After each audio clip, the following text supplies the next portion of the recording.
Stay tuned for this important tip. From our garden to yours.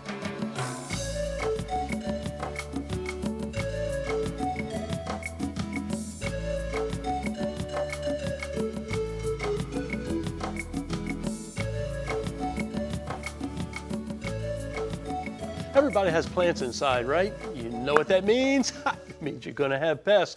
But where do they come from? Well, Leland Parker's with us today, and she's going to tell us where they come from. She's our commercial horticulture agent. Bedding plants, foliage plants, and anything else?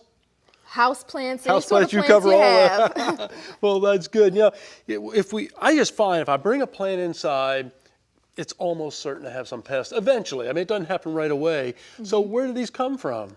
You bring them in with you. I do.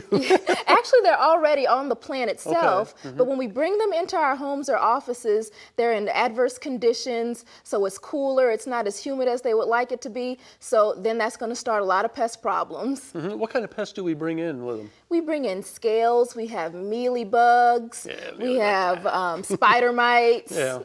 And some of the plants, you know, I can almost guarantee when I bring in, for instance, I bring in this pothos, I guarantee you mealybugs are going to be on that one. Yeah. And you have a ivy right in front of you. Mites. Mites, you have overwatering issues with ivies.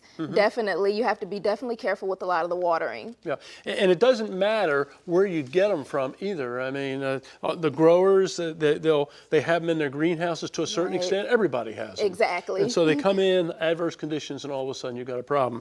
How do you tell where the insects are? What do you look for? Well, actually, you need to look at the leaves, and a lot of them like to hide underneath the leaf. Okay. So definitely check underneath the leaves. Sometimes you'll see some mites or mealybugs, and check underneath the leaves, check on the inner nodes as well.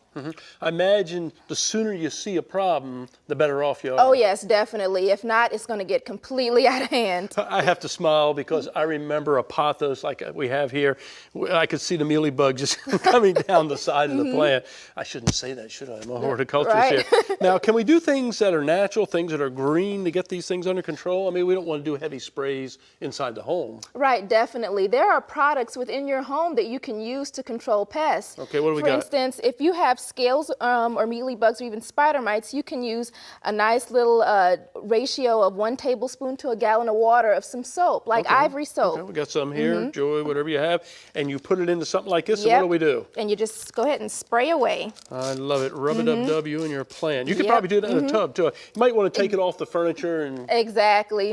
Or use like a laundry in the laundry room. You can wash the plants off in that area as well. Very good. Now we got something else here. What's this here? This is rubbing alcohol. Okay. And this is very good for scales and mealybugs. But what you need to be careful with is when you use rubbing alcohol, test it on a small area of the leaf because you don't want to cause a leaf burn. So use a nice little cotton swab and dab it a little bit there. I'm always worried about burning the leaf or something. Exactly. And then rub it on the leaf, just a little bit on the leaf. Trying to hit the insect too, I guess, as you go along. You need to definitely look at the insects and get the insects when you rub it on the leaf. Now, I guess some companies now are starting to put out some of these type of products, soap products and things like that, so you can get them at your local garden center maybe? Yes, definitely, at your local garden center or even in stores where you buy your groceries. Okay, good. Now, if we're going to be, the plants are in the home, we're getting the insects under control, how about watering? How about some rules on watering? Oh, yes. Especially with ivies, a lot of times we can tend to overwater them. So one of the things that you can do is stick your finger up to the first joint within the soil, and if you feel it and if it's dry, it needs watering, but if it's moist, you do not want to water it. Okay, here, I got a great question for you.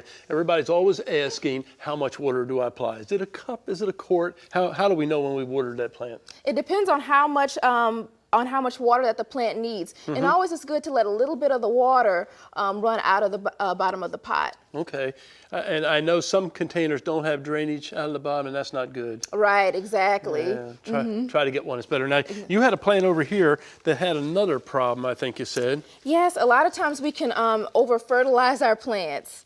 And with over-fertilization, you can notice some of the tip burn.